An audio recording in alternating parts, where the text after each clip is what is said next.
welcome to Cleopatra. I'm Christy Vana. And I'm Lynn Molly, and we are two Middle Eastern comedy queens digging up the funny from the first generation experience. Our guest today is a New York-based comic and actress. You might have seen her in the New York Comedy Festival or at the Kennedy Center Town Hall. Please give a warm welcome to Miss Laura Laham. Woo! Woo! That's How you doing? interesting. That's the first time I've ever been introduced as an actress.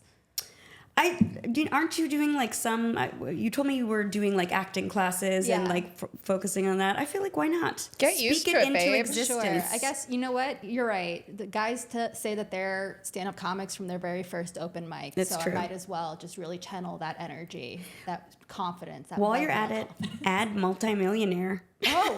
Let's just speak all of the things. Lying is what you're trying to tell me to do. It's called manifesting in Los Angeles, actually. So in New York, we just lie.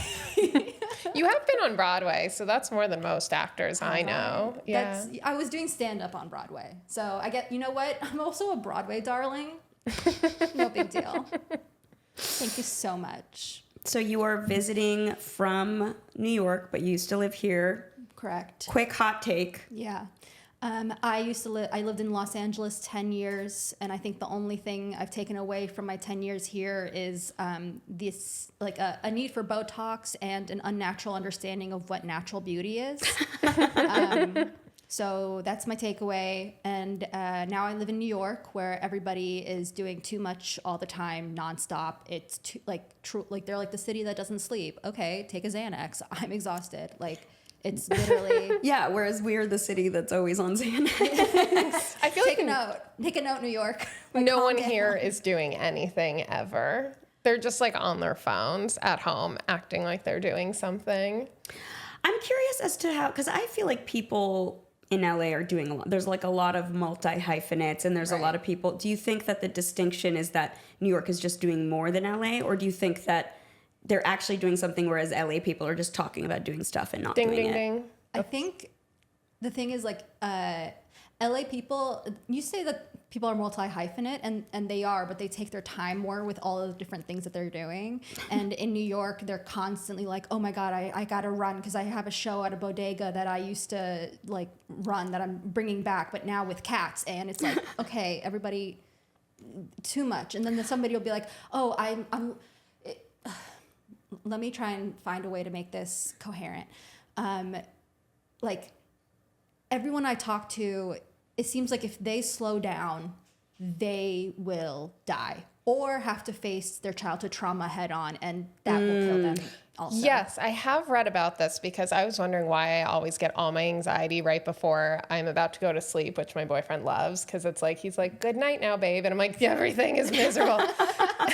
And it is because if you're just going, you don't have time to think about any of your problems. Yeah. And then the second you're like, okay, now I can put my head down, that's when they come flooding to you. Exactly. And then you're up all night going, why did I make that decision in 6th grade? Exactly. That is so me. I did not sleep well last night because I was just like Monday morning quarterbacking every life choice I've made. Yeah. I'm like, I could have done this better if I were me. Oh no, I am me.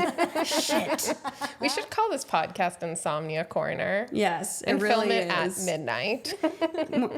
Specifically, insomnia padded corner with a locked door. That's so interesting. Yeah, I feel like so people are just kind of always on their way to or from somewhere. Yeah, and they're always they're trying to reinvent something, trying to make something brand new, trying to be unique in a whole new way. And it's I'm trying to write a little bit more about this, but in LA, people will be like, oh, look, I'm learning how to juggle. And you're like, okay, great. And then people in New York are like, look, I learned how to juggle in French. And it's like, what does that mean? And then you'll talk to people and they'll be like, actually, that's the head writer of SNL. And it's like, I know French juggling is so cool. I get it. It just seems like you're always on and constantly trying. I'm like, just, can we do one thing? That is so wild because the last time I was in New York City, I was in Washington Square Park at night. I can't remember why. And I was just sitting there and there was this juggle troupe. Yeah. And they had these light up juggling equipment. And I didn't know I should have been networking with them. I didn't know it was the head writer of SNL. That's literally everybody is it's creative in a way that's a little too much. That's my take on New York.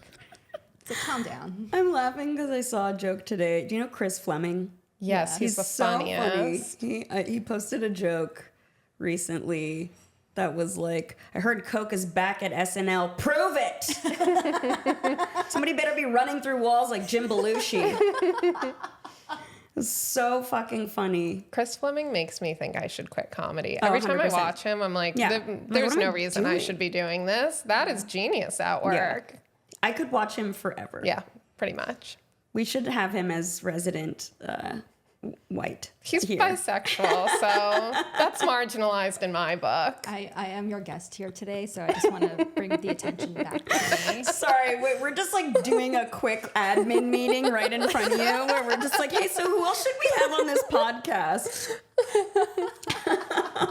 Sorry. No, it's cool. It's cool. Laura, maybe you can explain this to me. This is one time, so I was sitting on my balcony, and across the way, this man came out of my neighbor's apartment, and he shouts across the way, and he goes, "Hey, I just hooked up with that girl."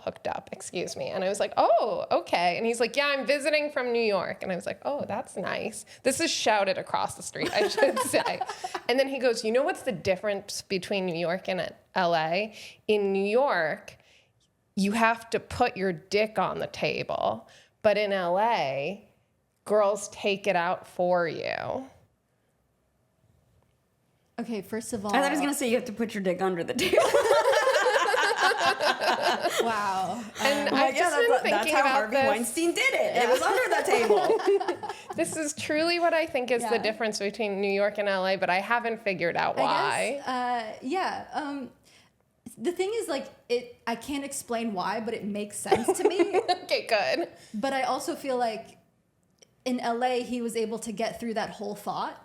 Yeah. Whereas in New York, people have been like, shut the fuck up, like 2 seconds into That's being. insane. Yeah, the fact that you even waited for the end of the sentence is amazing. I thought you were going to say, like, oh, in New York we did the walk of shame, but in LA nobody walks, so we do the yell of shame as we're driving away. Send that to the writers of Sex and the City. They can write that into the show. Absolutely. And just like that, I was a writer. There you go, girl, writer's credit. As just like that, I was an unaccredited writer on a show that did not know I existed. That's what, whenever I do any shows and they're like, how do we introduce you? I'm like, just say I've been on Netflix. No one's going to check. Like, Yeah. if anything, the audience will be like, oh, okay, Yes. great. We'll maybe like her. Cut to you at your laptop. I couldn't help but wonder, would anyone IMDb me?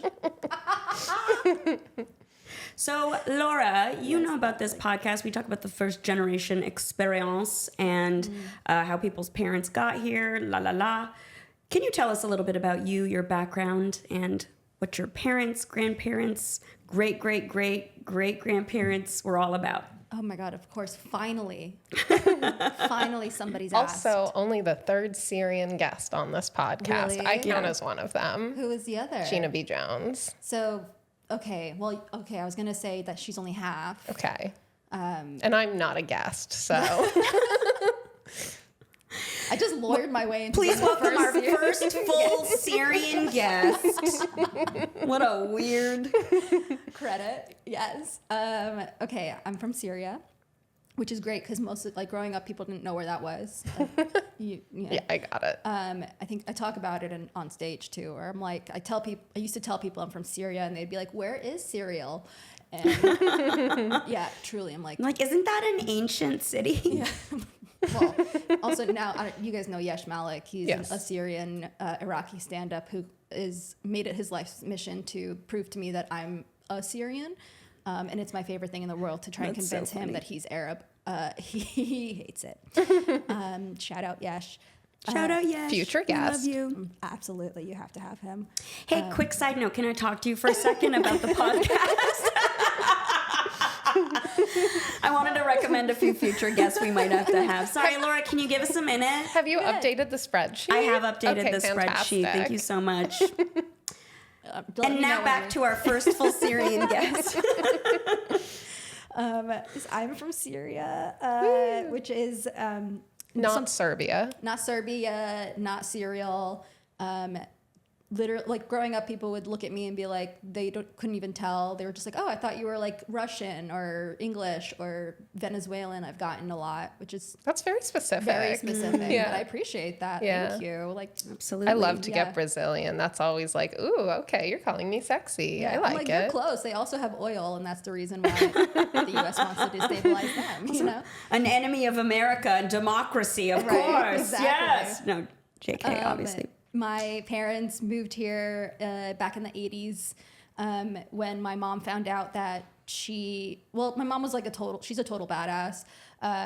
She and her sisters were like the first women from her village in Syria to like graduate high school. Cool. I got that information from my mom, so it's not verified. But my uncle was here in the U.S. and he was studying food science. He was working in a lab, and my mom was engaged to a guy at the time who wanted her to be a stay-at-home housewife, and she was like, "Fuck that shit." She's like, "I got a college education. I'm gonna do something." Cool. So she was like, "I'm gonna move to America because that's where my brother is, and he's doing stuff." And so she had planned on like coming over here, getting herself an apartment, and like figuring it out from that point on. And then my dad found out that she was coming here.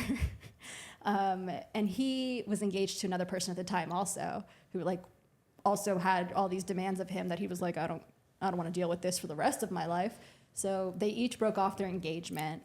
And my dad convinced my mom that she should have a man with her if she's going to start over in a whole new country.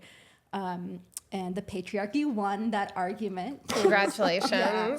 She was like, fine, okay. So they got married and came to the U.S. Yeah, and then me and my siblings were born. And you were youngest, oldest, middle? Oh, I'm right in the middle, which is, I think you guys know why I do comedy now. I'm a middle child who needs attention and validation because I didn't get that growing up.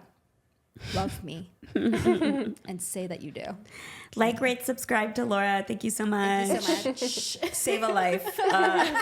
Save the life of a middle child, please. This is can you please like just put in like You got it. You know what I'm talking a about. Chiron. A Chiron that says Yeah. every time you donate and Yeah. like, rate, subscribe. Yeah, you save A middle child gets her wings. A middle child gets some validation. Yes.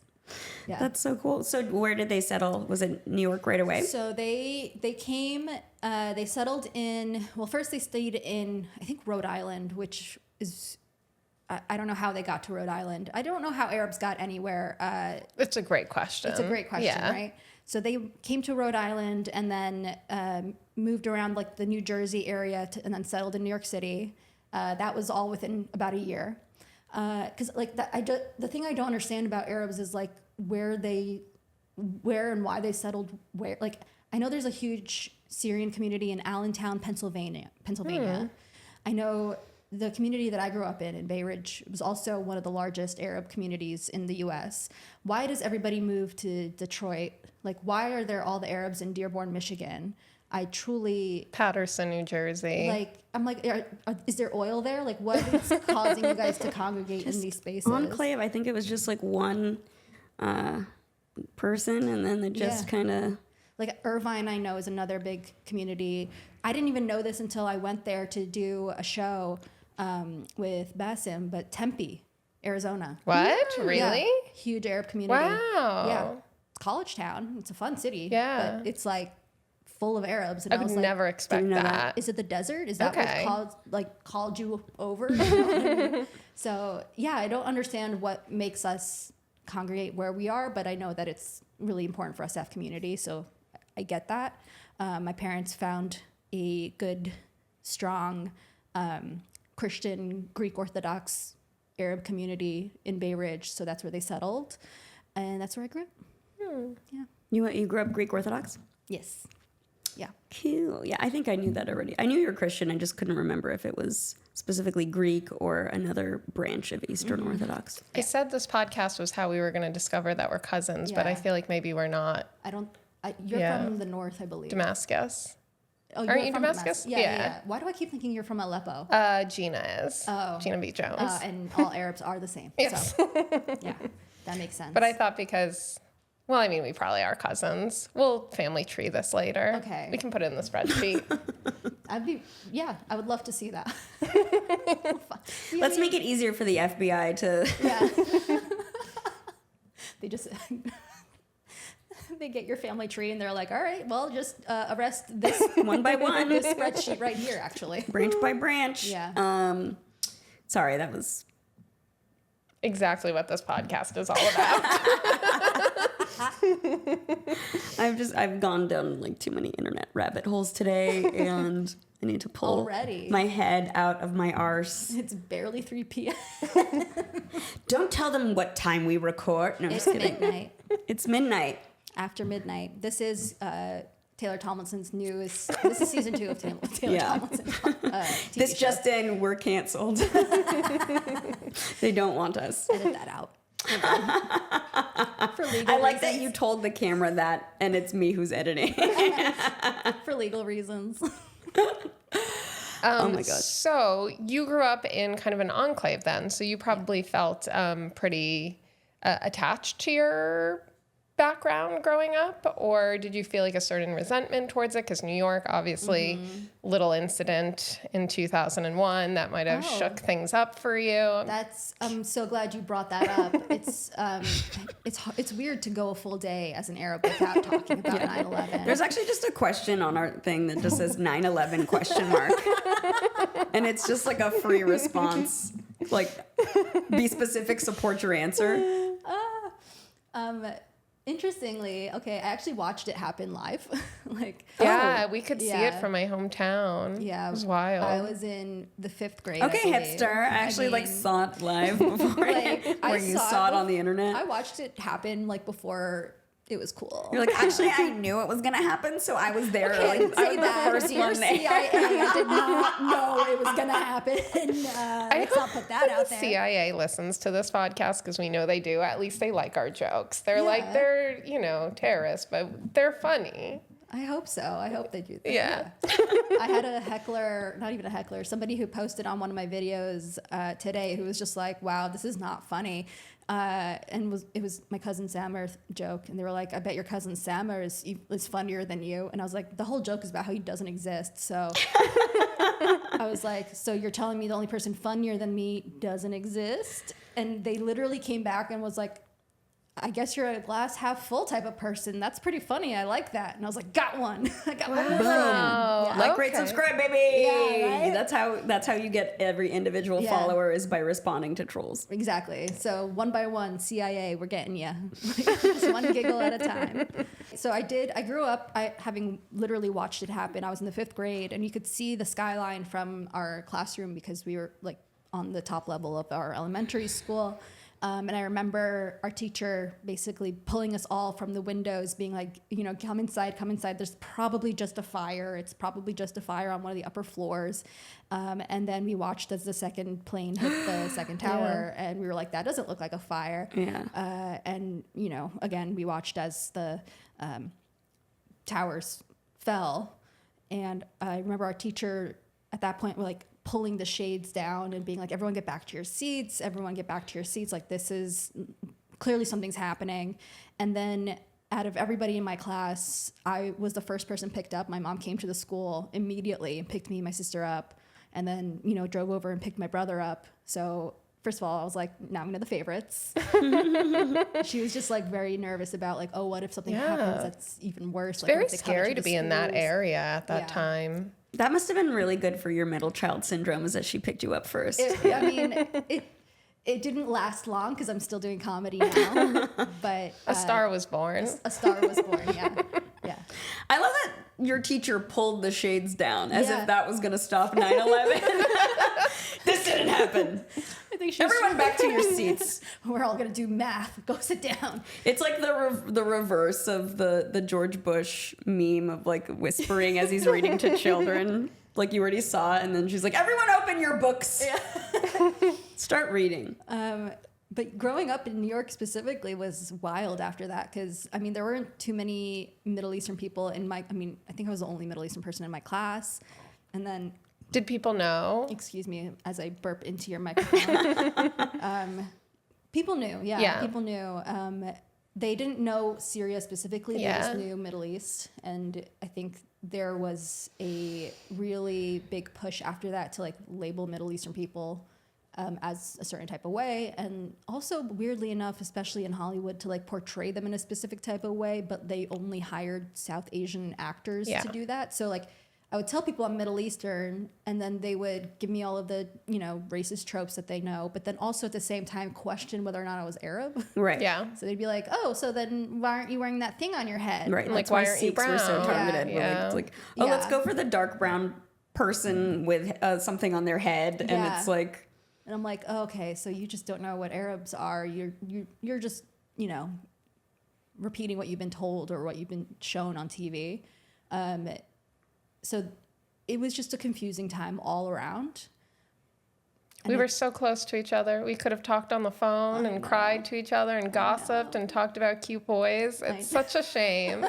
Especially since we're cousins. I know, just a train ride I away. know. that's the only reason and the only thing we'd do with a time machine.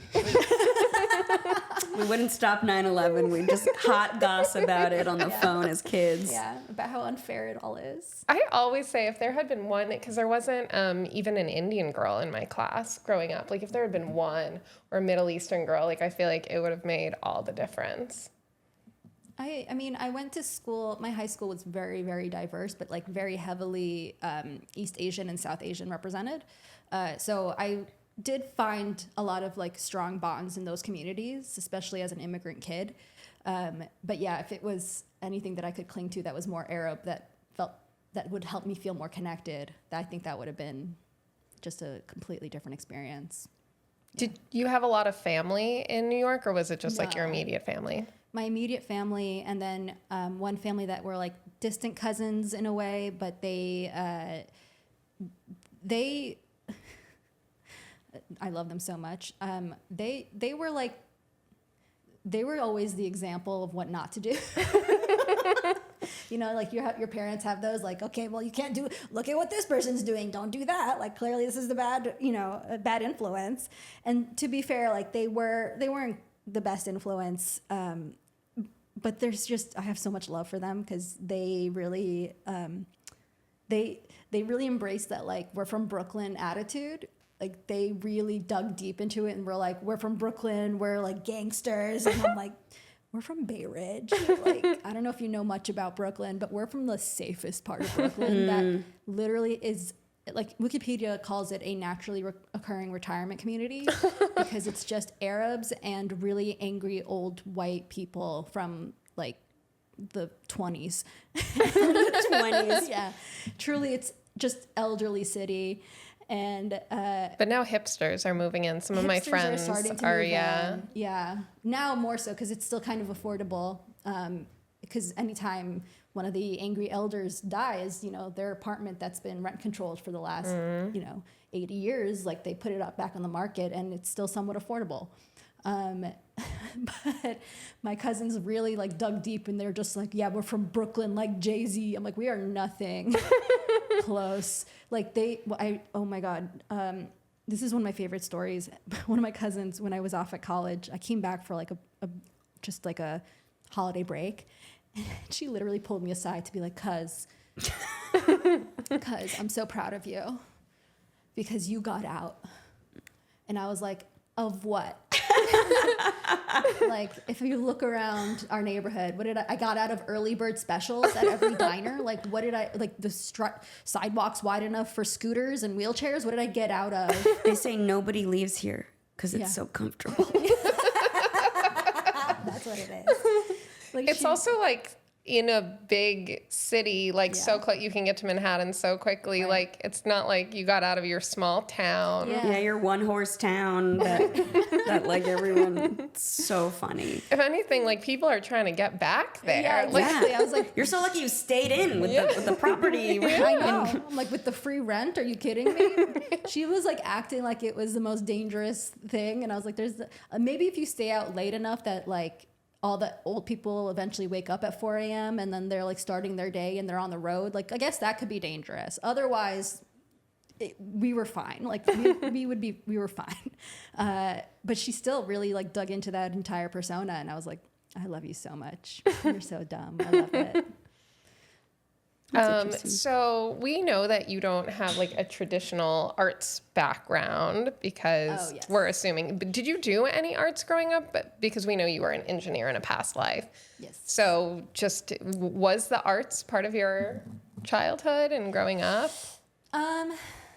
Or was it beaten out of you? Yeah, that's the one. It was a big part of my childhood. Like I was a painter for a long time. That's something that I still like try and focus on. Yeah, you're a great artist. Yeah. I've seen some of your stuff. I'm just like, wow, Yeah. look at you. I love drawing. I doodle nonstop. Probably like in school, I would doodle more than I took notes. It got me in trouble. I try to use it here and there. Like over the pandemic, my pandemic project was tattooing. Like just because I was like, I can draw. Let me draw on people. I still love to paint and like I try and do it. I just don't have the patience for it because I never really developed that skill. My biggest issue with painting is that you have to clean the supplies after. That's your problem. And I'm like, this is so boring. I hate cleaning so much. I find I like it. It's kind of therapeutic, like watching the paint like melt off of the brush. That's my issue with cooking. That's why I don't cook because I don't want to do any of the cleaning. Oh my gosh, an Arab woman who doesn't cook. Your mom must be so disappointed. Let her be. Sorry, Mom. I feel like my mom's more like proud of my fasulia than she is of my comedy career. Really? Probably. Okay, well, I'm going to teach you to pronounce it right. How do you pronounce it? Fasulia. Oh, that's not how we say it in our house. And we call it Really? fasolia. Fasolia, How fasolia. did you just say it? Fasulia. Is your mom American? No. It's fasulia. Habibti. Write in, everyone. Which one do you think it is? This is very important. Also, my boyfriend, who is a quarter Lebanese, his family calls it lubia. Lubia. Yeah. Well, I don't trust the Lebanese. Say more. Don't say more. Don't say more. I'm joking. I'm joking. I love the Lebanese. We don't trust the Jordanians. My favorite dialect distinction is that beats in Egyptian Arabic is bangar, and in Lebanese dialect, it's shmandar. And I was like, that sounds like something you would say if you were foiled. So when we were like kids, we'd be like, shmandar. Foiled again. So they gave us that. Yeah. Thank you, Lebanese. Thank you, Lebanese people. They've got great food. Excellent food. Yeah, you can't argue Yeah. with Lebanese food. No. I mean, Syrians can, but everyone else can't. Syrians can. Yeah. Syrians can argue with anything. We can, and we will. But truly, our food is the best. Yeah. So I remember like one of the things we bonded over in the beginning is like just that we came from such like intense professional backgrounds. Right.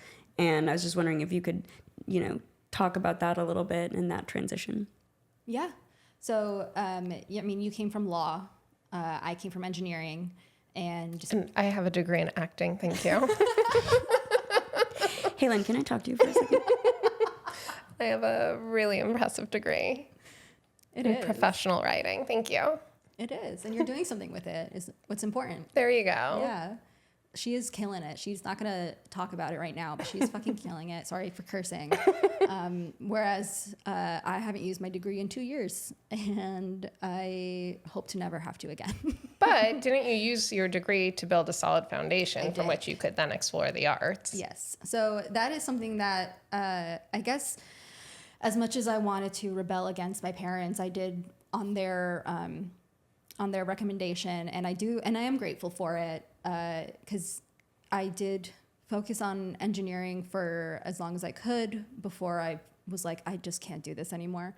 But it did get me into a lot of good places. It got me a lot of great experiences. I got to travel a lot also, mainly to China, but still I got to travel a lot. That's awesome. I've never been to I've China. never No, been it's to China great. either. We love China. We have nothing to say politically. I would send them all my social security info right now. They already have it. Girl. Yeah. It was a good experience overall, but just my day to day, I was like, what am I doing? Like, I started out developing interactive technology And so I got to work on some really cool projects. I got to work on some really interesting interactive experiences. I helped develop theme parks, and those were being built in the Middle East. So Cool. a lot of the stuff on Yaz Island was the things that That's where the birth control grows. That's where the birth control grows. That got me. Sorry, That got me good. It's like such a stupid joke. No, Thank I loved you. every minute of it. Isn't Clip there it birth out. control called Yes? Okay. And they cultivate it there. That's okay. I was Yeah. for 1 second I was like, oh, did I get the commercial wrong? It grows on the Yaz tree. Which is indigenous to Dubai. It is, yeah.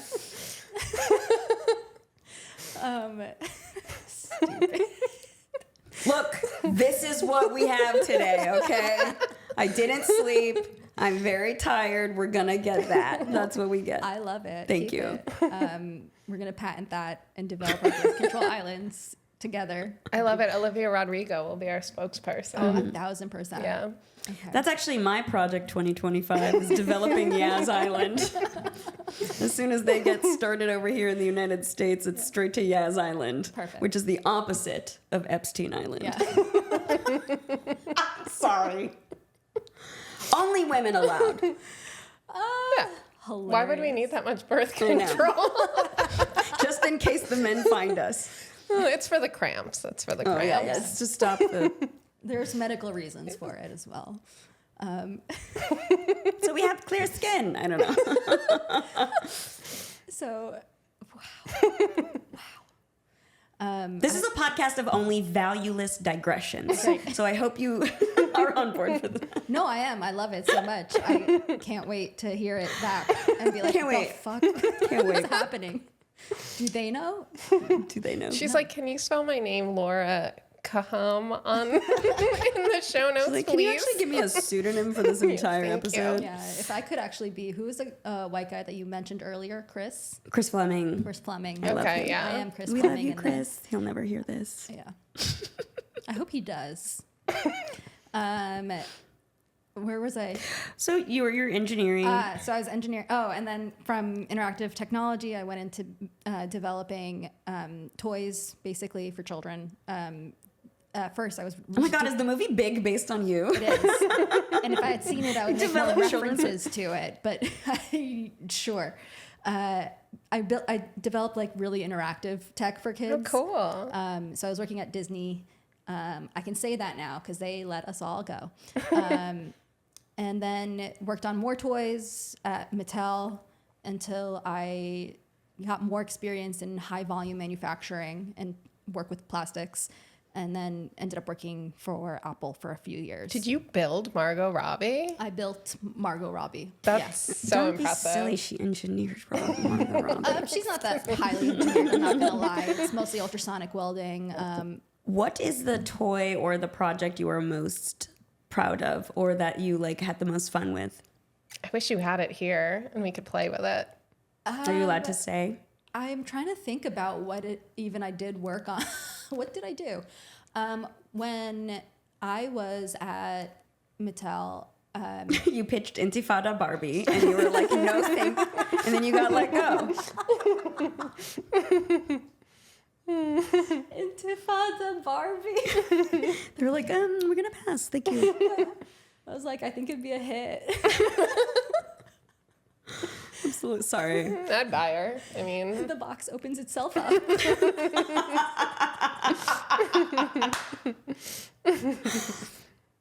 It's on a timer. I'm sorry. Oh my God. Okay, I'll stop interrupting you. I'm sorry. You're a Mattel, We can laugh about that because we're Arab. and None of you no one's can. allowed to say this. No one else can say this. all our listeners are brown women, Okay, so great. they You definitely guys can. can say this. Yeah. It's true. No, I worked on Jurassic Park and Jurassic World up until right before Jurassic World premiered, and so we had like to keep all of our like secret dinosaurs secret because they're like the new ones that they were introducing in the film. We had to do some legacy toys, so like stuff from Jurassic Park that we knew kids would love to have even now. Yeah, like Jeff Goldblum action figures. Jeff Goldblum actually gave us a lot of trouble with his action figures because Jeff. yeah. It's like there's not enough volume in the crotch area, and it's not accurate. I once sat next to him at Cafe Gratitude, and he ordered soup. Did he? He did. He had a soup. Just a midday soup.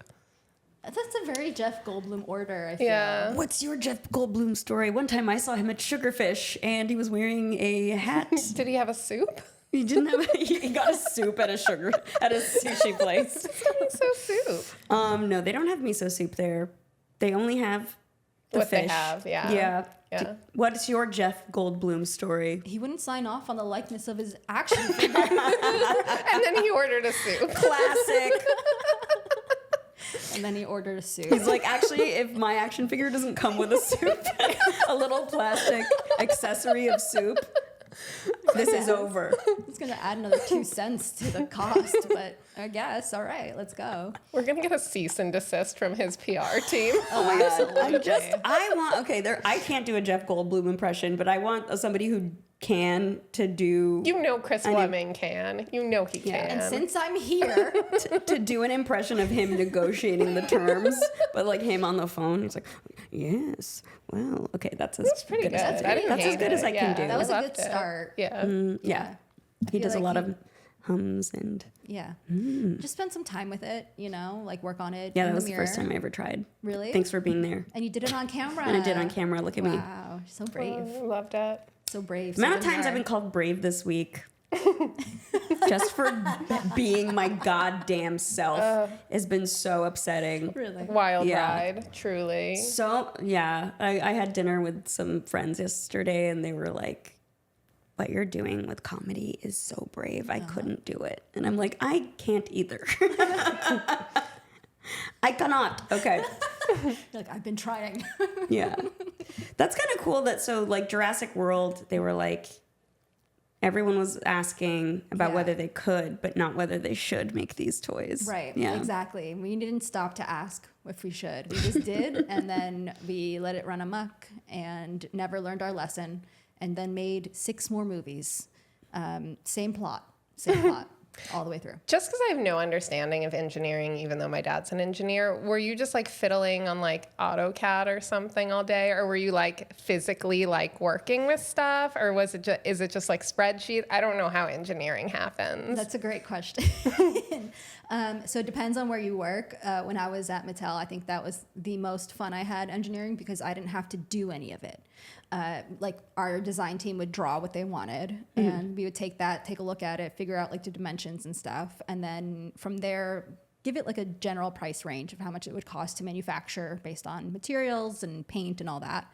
And then we didn't have to actually put it into CAD. We just would send it over to our team at the manufacturing plant, and they would 3D model it, create a tool, and do the first run, send us samples. We would, give feedback about how to fix the tool or, what little things we wanted to change here and there, and then eventually get more samples, get like confirmation from everybody on the team, and then send it off. It'll be on shelf in 6 to 8 months.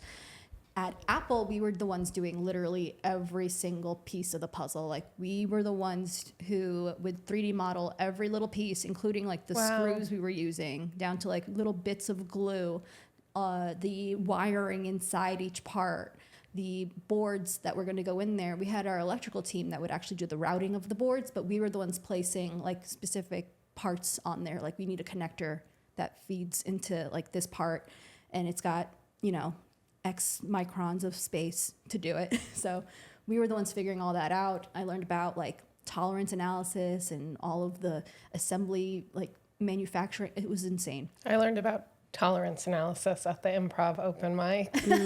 What can I tolerate? Not much. Turns out very little. Very, very little when men are speaking. Yeah. That's exactly it. Yep. But yeah, I mean, Yeah. I'm basically an You're like, engineer. I'm millimeters away from losing my mind. Microns, sweetheart. Microns. We don't work in millimeters here at the Hollywood Improv. Oh, man. So then tell us about the moment where you were just like, okay, I'm gonna say goodbye to this amazing, lucrative career at Apple? Yeah. Or even before that, like what sparked your interest in comedy? Where did that come from? So my interest in comedy comes from mental illness. And Classic. Yeah. No, I loved comedy. Like growing up, I would watch Comedy Central Presents whenever it was on. Like I'm not the person who would like know when TV shows were on. That was my brother. But like if it was on, I was sitting there watching it. I loved stand up. So when I was in Los Angeles, I was like, let me try my hand at comedy. But I didn't know how to be on a stage because they don't really teach you that in engineering. Actually, they teach you how to stay off stage in engineering. They're like, do not speak to anyone. Yeah. They're like, sign all of these NDAs and shut the fuck up. Pretty much. So I did improv for a little bit just to like get on stage and get rid of all the stage fright that I did have. And at first I convinced myself it was because I wanted to be able to like speak in meetings, which is also something I couldn't really do. I was like terrified of public speaking. So I did improv for a long time at UCB. And when I was at Apple, actually, I had started also doing stand-up as like a hobby because there was a point in time where I was like, just stop lying to yourself. Like, you're going to be miserable if you don't just try it. So I did an open mic, and that was the beginning of me finally being honest about what I wanted to do and also what I just thought I was good at, I guess, and like felt good about. Because as much as I was enjoying my experience in engineering and like, you know, working my way up, and like you said, like it was a lucrative career. I was doing well for myself, making money. I was able to like afford a nice lifestyle. I was like going to work every day like, okay, time to make more garbage. Like it wasn't, even if I got something on shelf, it wasn't fulfilling. Like you just move on to the next thing. Whereas I feel like a lot of my coworkers were excited about figuring out problems, and they were like, they would spend their weekends running tests on their own cars. And I'm like, oh yeah, a car. Like it just takes you from point A to point B. And they're like, have you seen the newest and latest? I'm like, a piece of metal? No. Like, I'm glad that brought you joy, but I'm, you know, every day going, this isn't what I want to do forever. And so I started to explore a bunch of new things, especially over the pandemic. I thought maybe writing code was going to be what I wanted to do. So back in school, that was something that I really enjoyed. So I learned Python. I was going to do a master's in computational arts. So I applied to different schools for that, but higher education is a scam. I truly believe that. No, that's something that if you could teach it to yourself on YouTube, then I don't know why I needed to pay a school to do it. It's a money-making scam, yeah. Absolutely. So I started exploring all these different things, and then comedy was going pretty well. And so when I knew that I was going to be leaving engineering, I was like, let me at least give comedy a real shot for full time, for my own, you know, sanity. And thankfully, engineering gave me that nest egg to like be able to do that comfortably for at least a year. And it's been 2 years now. So I'm just congratulations. Still focusing on that. Yeah. Yeah.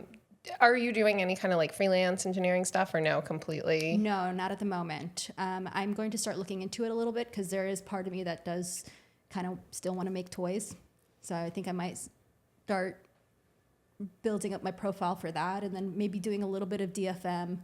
And what is DFM? Design for manufacturing. Cool. So like you take apart, somebody will tell you like, oh, here's what I want to make. You'll tell them exactly how to break it down so that you can actually assemble it on an assembly line, or even just based on knowing how injection molding works, how to design the product so that they can actually make it out of plastic, certain plastics, whatever type of plastics, or metals. Again, it's just all, how do you manufacture something? I know how to do that. I'm not going to just throw away that experience. So. Do you think I'm sorry, I had to clear my throat, and I didn't want to like interrupt you, and then No, take your time. sorry. I wanted to go ahead. Okay. I wanted to circle back really quickly about, did you like my corporate speak? Yeah. I didn't know circle back was corporate speak until I saw a meme. And I was like, what? People don't say that normally in normal parlance? Oh, no. But just the idea that we're kind of wired to just do what we're good at. Yeah. And it's just like, oh, I'm smart and I can do this, you know? And I that resonated with me because I'm like, oh, I can do the law.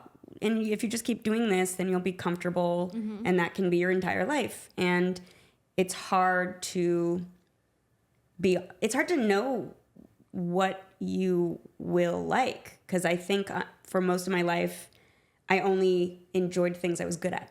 Yeah. Yeah. I mean, I enjoyed a lot of the things that I was good at or was told I was like.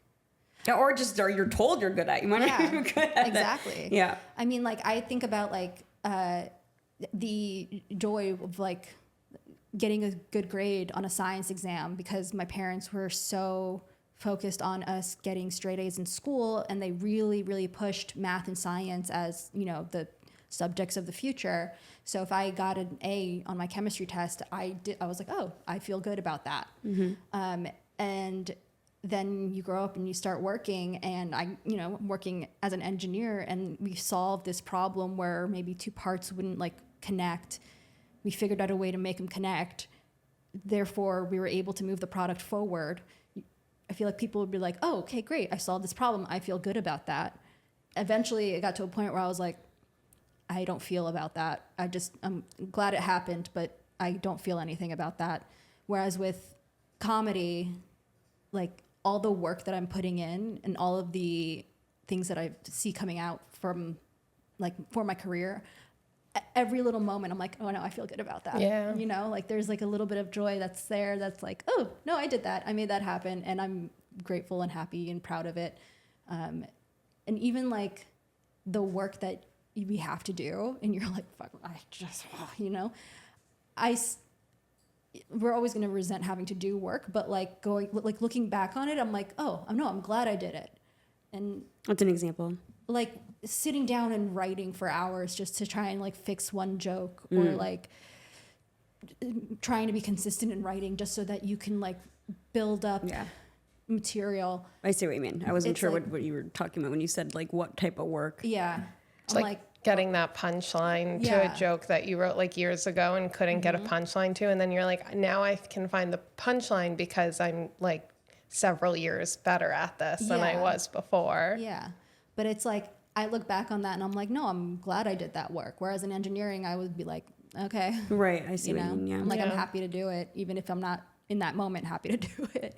So I think the hard thing is like when you spend most of your life being like, oh, I'm good at this. I like it because everyone, like, I feel good at it. I feel like I'm doing a good job because people are telling me I'm doing a good job. And that makes me feel like I know what I'm doing or that I have some sort of like talent. So then when you go to like comedy, you're like, okay, everyone tell me I'm good at this all the time or else I'm not going to like it. Yeah.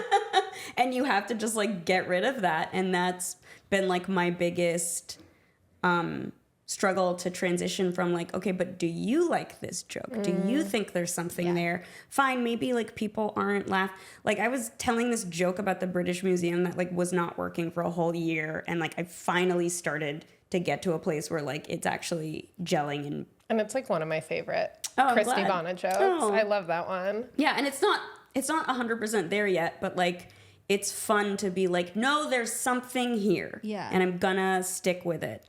Whereas most of the time in the beginning, I was just like, I would give it like 2 tries and be like, nope, no, on to the next, you know? And now I think I have a little more patience for something because I'm asking myself like, well, this is something that I like really want to figure out. And it's like the opposite of what we were doing before, where like you have to be bad at it in order to get to the good part, as opposed to like people telling you, oh, you have an aptitude for this. And then you're like, oh, I feel good. For that reason. There's also something in comedy that I love that I don't necessarily think it's in the creative fields way more than I guess the hard sciences, but it's like you have to have a level of confidence in yourself and your own voice And it's almost like a blind confidence or a delusional confidence, but it's also Almost. almost, yeah. It's like, it's a creative confidence. Like you're sitting there like, this joke isn't working for a full year, but I know there's something there. Like in engineering, if a glue didn't work, you know, we ran a test, we ran a DOE, it didn't work, the glue failed. We have to go to the next glue. We can't be like, no, I know there's something there. There's something special about this glue. Yeah. Everyone just give it a chance. Right? Like it's either yes or no. Whereas like with comedy, you're like, no, I know there's something there, and you trust yourself enough to eventually get there, and it could be freaking magical. And like it's a level of self-understanding and trust that like I really appreciate and I didn't have in any other field that I feel like I rely on a lot in comedy. Some people say too much because they go, you're not funny. And I'm like, I know I am. Do you feel like any of your skills or like approaches to engineering transfer to what you're doing now? I can make a mean spreadsheet. I do think people who have backgrounds in office work, because I worked in marketing for a long time, Christy was in law. I think people who like have an understanding of like workflows do better in stand-up, because some people are so like law, and it's like if you're producing shows and putting up regular content, like you have to have like some kind of organizational system. Yeah. We're all like project managers of ourselves. Yeah. I mean, I can organize the hell out of something. Can I follow through? Different question. Yeah. So That's so true. So, okay. Do you feel like you know, like we can also like cut this out if you don't want to talk about it. But do you feel like you have like a really concrete end goal, or like this is the goal? Because like for me, the goal when I started was just to get better, get funnier, get funnier. And that's been the goal in my first few years. And now I'm like, should I be formulating a different goal? Yeah, I think it is time for it, because you are funny and you are good. So now it is time to formulate a new goal. I mean, Be funnier, be gooder. Yeah. Feel better. the goal is to fix ourselves. Yeah. And once we are fixed, we will retire. My goal is to be richer. Yeah. It's to marry a Saudi prince.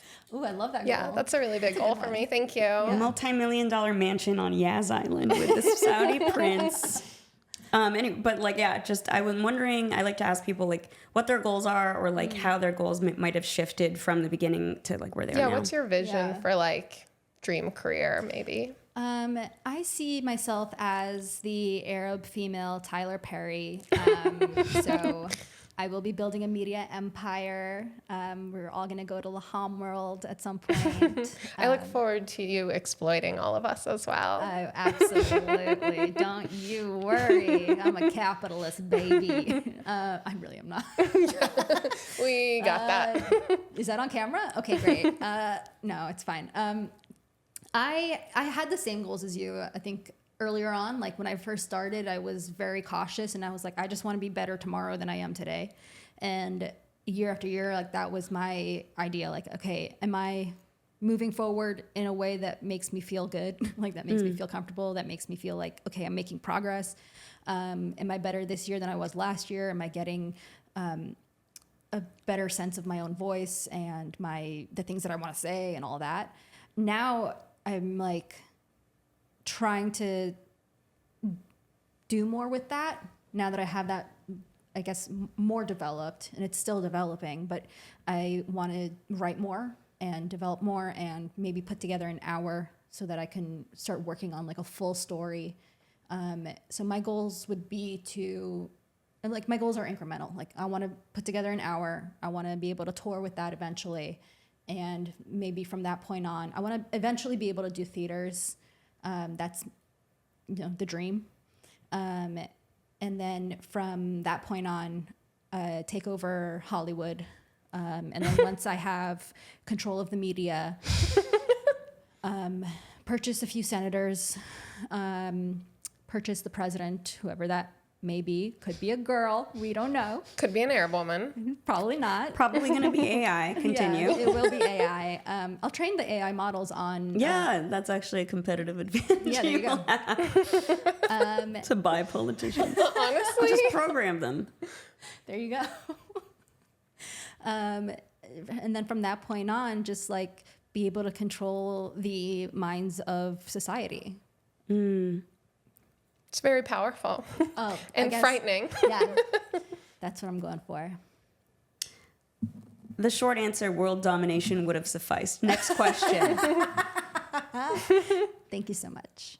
I feel like I'm still in that like beginning of like just get better, and then I say this a lot probably on this podcast, maybe too much, is like Jimmy Carr says like the goal is to enjoy the passage of time. You know, it's just like to actually be letting your day to day be something that you actually enjoy and not just like letting only the ends justify everything. And I'm still working on that. It's still hard to be super process oriented when your entire life, my entire 75-year career in law was all about goal orientation, you know, like, and like results and metrics and hours and, you know. Right. I think it also takes a while in the creative fields. Like, I think, I don't know if this isn't like a hard science or anything, but like it takes at least 5 years, I think, for people to like just get out of their own heads and get out of their own way and to stop comparing themselves to other people and to stop holding all of these things in high esteem. Like, oh, well, if I don't get into this club, then I'm never going to make it. Or I'm like, there's a billion different ways to be successful, and you'll find your own. And then somebody will be like, well, look at this person, and like, you know, use you as a reference for how to make it in comedy, rather than like trying to hold to these like tight and fast rules that you've made in your own head. Just takes a while to let go of all of that. Absolutely. If you ever do let go of it. I mean, I listen to a lot of comedy podcasts. Sorry, Lynn. Once a episode, I have to tell her about that I'm cheating on her. Other on podcasts. And that I do bring up other podcasts. There are. But then again, you are correct that if you were only listening to this podcast, that would be psychotic. Yes. Yeah. I don't think that. Only listen to this one. Yes. So, but a lot of comedians, or just like creatives, will talk about like, God, it's never enough. Yeah. It always feels like I'm still looking around, you know? And then once you get to the top, it's about maintaining it, making sure that nobody's coming for your spot or whatever. And it's like, there has to be a big reframing at the beginning. You know, you don't want to find out the hard way once you already get there at the very, very top that you're like, oh, I thought this would solve everything. Yeah. I don't know. Did I tell you one time I saw Taylor Tomlinson, she posted somewhere, she was like, well, just hit 1 million followers on TikTok and I'm still depressed, so you can cross that off your list. Yeah. And I was like, oh boy, that's an endless journey. But yeah. I think that's why I appreciate Maria Bamford so much and like watching her career, because she just wanted to do stuff.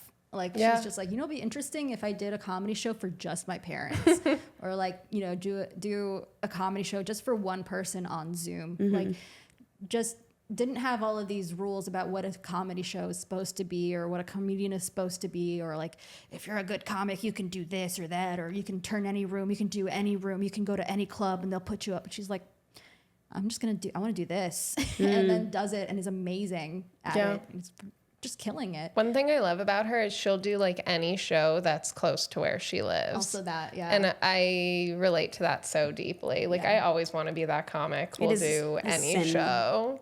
It is a sin that I've not asked her to be on my show then. Oh, you really should. She probably would do it. That's like her I think she said it on like podcasts. Amazing. She's like, if it's in driving distance for me, like easy driving. I was like, everything is driving distance. Not Hawaii. Not Yaz Christie. Island. You can't drive to Yaz Island. I think we have the title of this podcast the episode. title of this podcast is Yaz Island. Okay, great. So I have a question for you. Like, your parents, were they particularly strict at all with you growing up? Because a lot of your material, notoriously not the cleanest or the most Arab parent friendly. How are they doing? Yes. I understand what you mean from that answer. Yes. My parents were very strict growing up, especially my mom. I think because it's interesting, like growing up in between cultures, they really did. They tried their best by hanging on to like what they knew, and they were thrown into a completely different environment and had to make do. So they did their best to try and protect us with what they understood the world to be, which is fine and fair, and I don't hold it against them, but it was a very conservative upbringing. Like, there was a lot of rules, especially for the girls. a lot of what you can and can't wear, what you can and can't do, what you can and can't be interested in, all of those rules that I'm sure you also Very relatable. can relate to. But I think it's also what's pushed me creatively, because growing up, that's when I started asking why, which I think is really like the point of all of my comedy. It's like, why are we doing the things we're doing?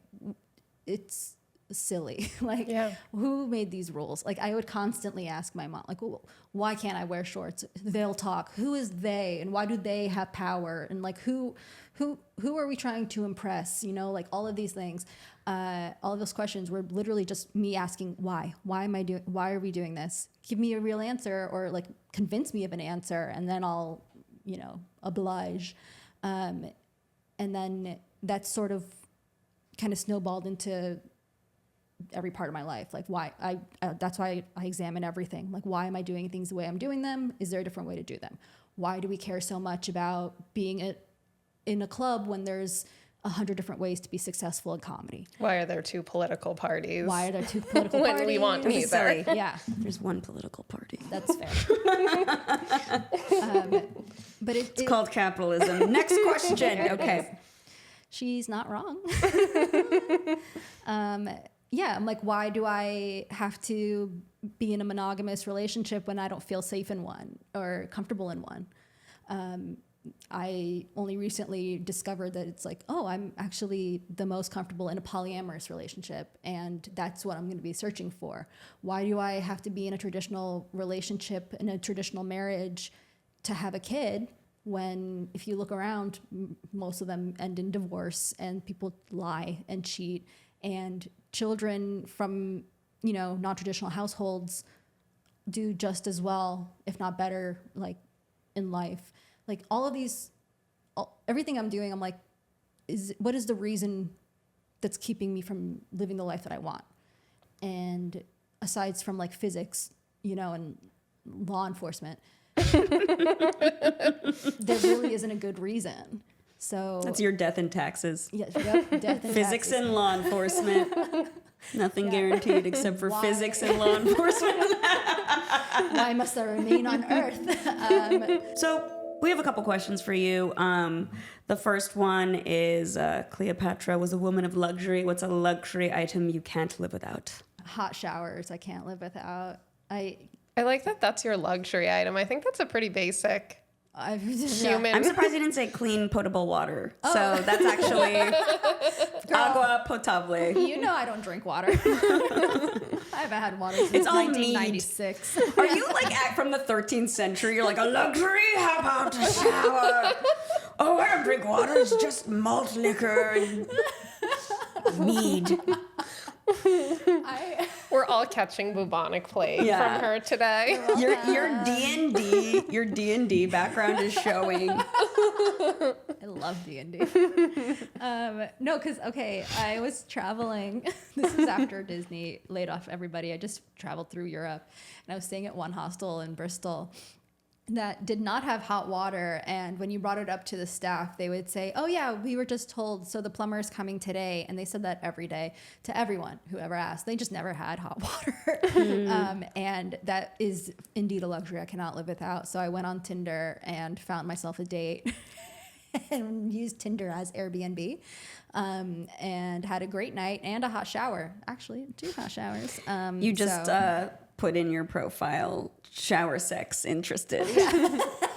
Looking to get ready, looking to get, down in a shower, specifically hot water only. Yeah. A lot of my friends use Grindr for identifying weed in foreign countries. Oh, yeah.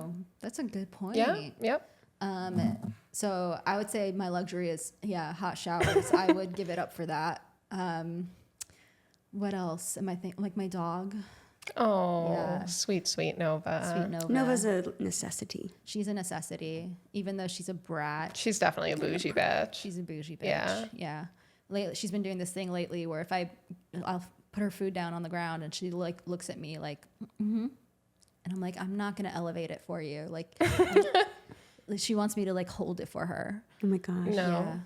There's like a little dog pull elevator. You can No, I know, but she wants to feel like the alpha. And I need to She actually remind doesn't her. care about the height. She cares that you were subservient. Exactly. She cares that I'm doing something to inconvenience myself so that she can do what she needs, which I do all the time anyway by taking her on walks. Like I don't exercise. I do this for you, Nova. That's my luxury. My little Bosto. Sounds like that's her luxury. If we had her on the podcast, she'd be like, my bougie thing is that my owner holds my bowl for me. She's so cute. She'd be a great guest because she's a second generation, I guess. Hey, can I talk to you for a second?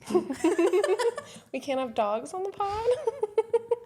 Can we have a quick Put it on the meeting about spreadsheet? this? Yeah, okay. Well, she's only available at very specific times. So Great. We'll shoot her a DM. Well, yeah, talk to her people.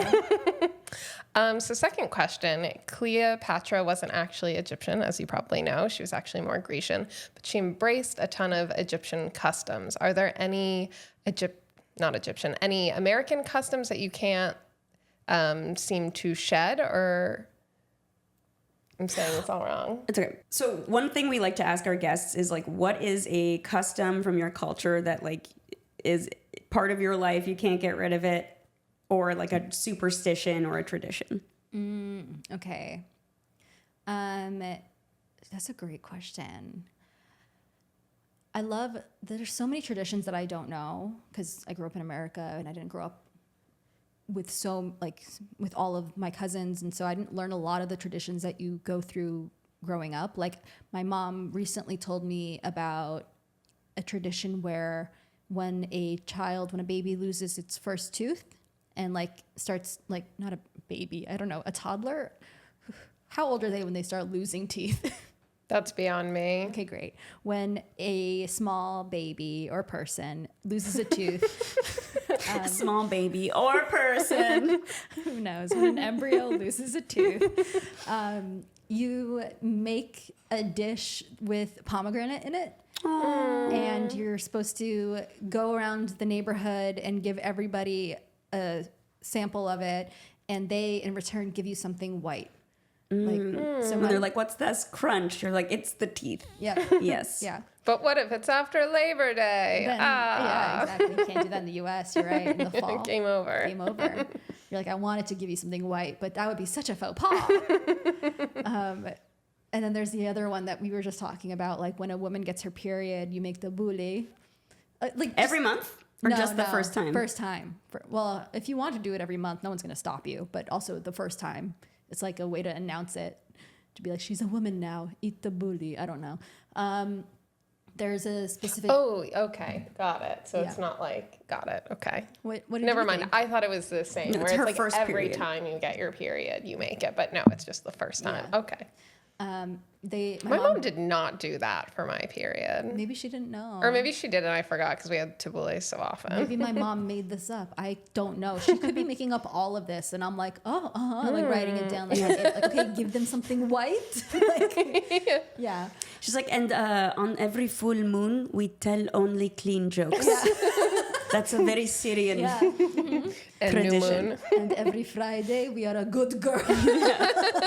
Yes. We marry a doctor.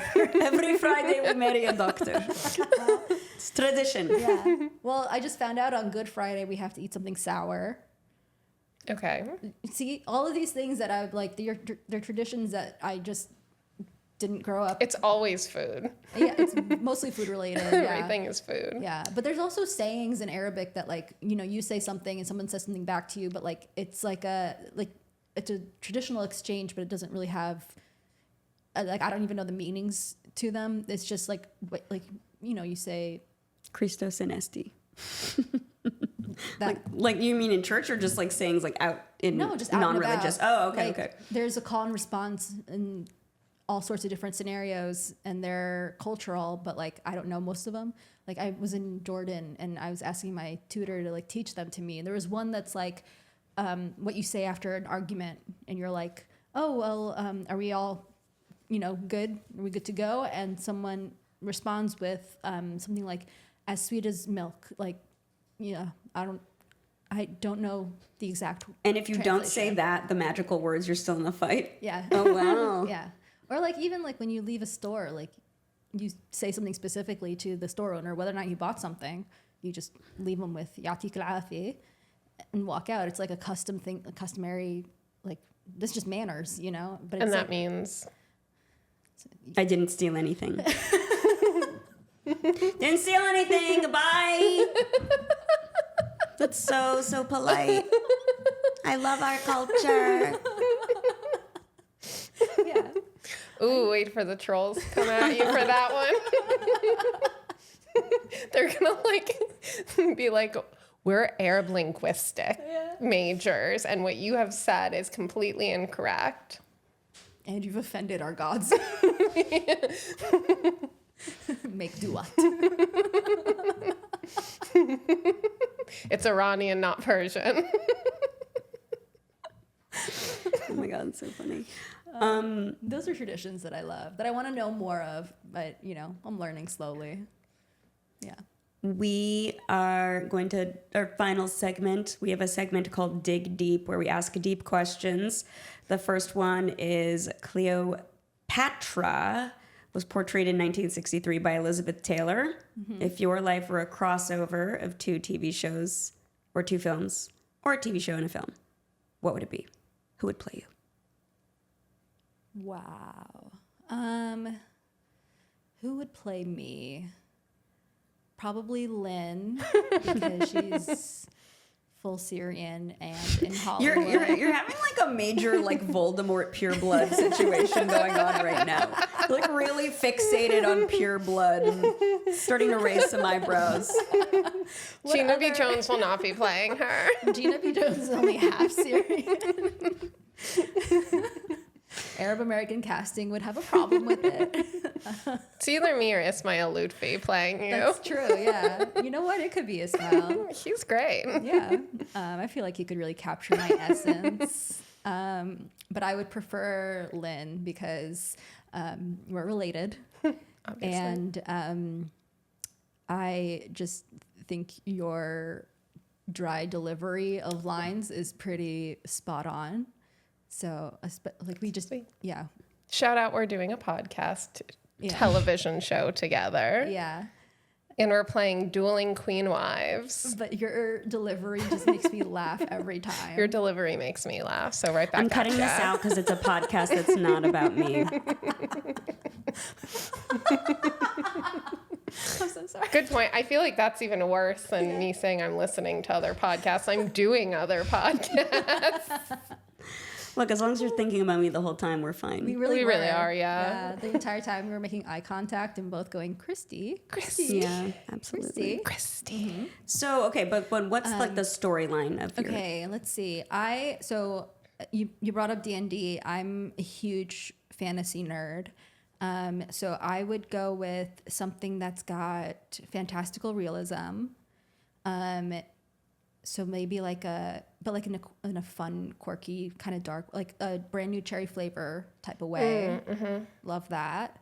Lynn is still playing me in this, and let's also make it incredibly stupid. So let's do brand new cherry flavor meets Veep. Ooh, All yes. right. I see that so much for you. Yeah. It's a little political. It's a little sexy. It's a little dangerous. I like it. We do a little bit to camera interviews, but there's a force of magic around all of it that we can't explain, and we use it for nefarious purposes. Ooh. All right. I feel like Hollywood's really missing something by not stealing all these like propositions that we're collecting on this podcast. Lynn, I don't know if anyone's told you this recently, but your voice doesn't matter. Next question.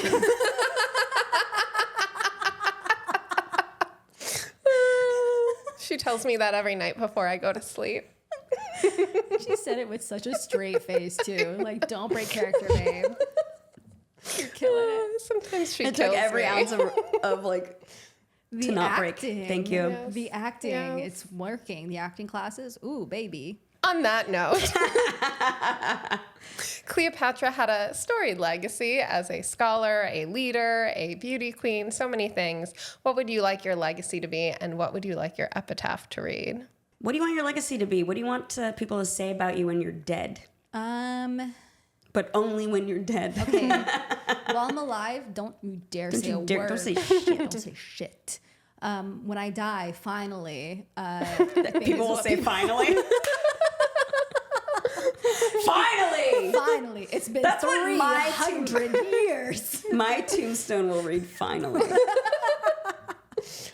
I've been waiting for this my whole life. Yeah. Frankly, too long. Did not like the end of it. It's going to be a movie review. A little bit long. Could have been shorter. Better editing. Yeah, the beginning was kind of sad. Yeah. Did a white man direct this? Yeah. Hated it. 24 on Rotten Tomatoes. Perfect. I love it. No notes. No notes. I want a tattoo that just says, I'm awake, but at what cost? Yeah. And that's kind of how I've been living my life recently. I'm like, I'm awake, I'm here, but at what cost? Yeah. Yeah. So let's put that on my headstone. Love it. Oh my God, you're going to freak out a lot of people. Mm-hmm. But would it say I'm it should say I'm asleep? alive, but at what cost? At that point, Somehow right? still alive. Good luck. Figure that out. Yeah.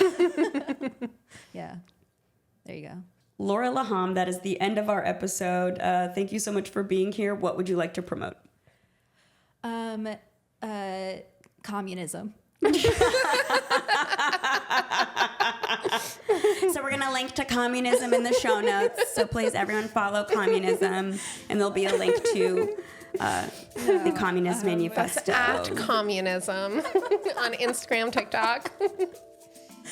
I would like to promote, I've got shows coming up in Los Angeles for the next few days, depending on when this show comes out. I also have shows coming up across the Northeast. I'm going on tour with Ahmed Al-Qadri, so look out for some of those show dates. A podcast. And a great person. And you can find me online at Laura Laham on Instagram and TikTok. All right, that's been our episode. Thank you so much for joining us. I've been Christy Bana. I'm Lynn Molly. And I'm Laura Laham. See you later. Bye.